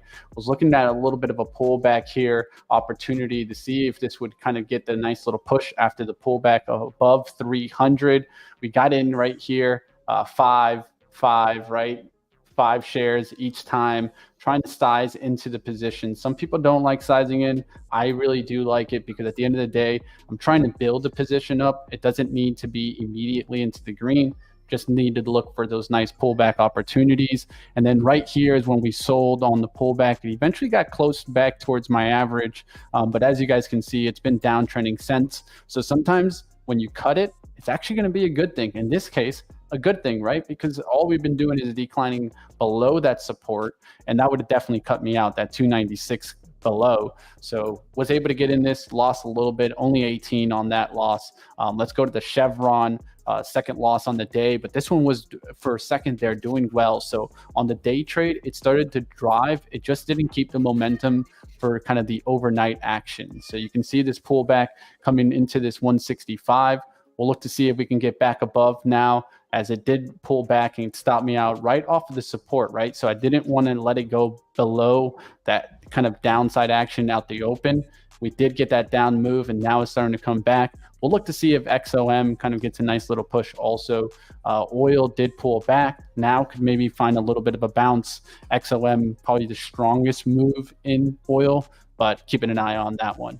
And of course, also took a little bit of a swing trade here on T-Mobile. This one actually doing pretty well, guys. I'm in this one at an average at 163.80s. And now this is up about 18 bucks already. Got about 30 shares and looking for this to make a nice little daily attempt move above this kind of 164.50s, going to 165. I'll sell majority of it into that move if we can get it today, and then hold the remainder overnight to see if we can come back tomorrow and expand on the wins. A lot of the times my swings even cover some of my day trading and then some. Right, that's the way I look about it. We'll see what happens on that T-Mobile, and then of course still have that IBRX for T-Mobile. I do have a stop around 163.40s. I just want to be transparent on that. That's below the price action as we got in on that pullback. Has turned back around now, taking out this high, which was very important for me. Now from here on out, I really would like to see it hold 164 and really start to drive higher. A lot of times, this is when I say I let the market do the work for me, as I've done the hard work in the entry, and now it's time to just let the market work, right? Sometimes it's going to go in my favor, sometimes it's not. I'm not in the worry about which favor is going to go, but more along the setup of the trade and letting the math just play out. Excellent. Nice recap there, Mitch. So I think it's time for us to wrap. So as you're so good on the recap, so used to this, you can do the close. All right, guys. So stay tuned, guys. Of course, I'm going to be joining Monday through Wednesday and giving you guys my perspective. Of course, you guys get also Scott. Where else are you guys getting this perspective? Two traders that trade differently, but you can definitely see that we have the market underneath our belt. And that's the important thing, showing you guys the processed approach, coming in every single day and being able to trade all different types of names, from a $9 or a $1 name all the way up to the 100 or multiple $100 names like we trade Pan W today, from swing trades to day trades, whatever you guys need. Trade the Pool is here for you guys. We're going to keep battling every single day with you guys right here. Stay tuned, guys, because there's a lot more for you guys. And like always, you guys can keep up with Scott and I on Twitter. Money Mitch BZ is still my tag. I will be shifting over, maybe adding a TTP at the end. Stay tuned, guys. It's good to see you guys. Excited to join the team. Thank you, Scott, for bringing me on. I really had a great day with you and looking forward to keep building. Good to have you. See you all tomorrow. Cheers.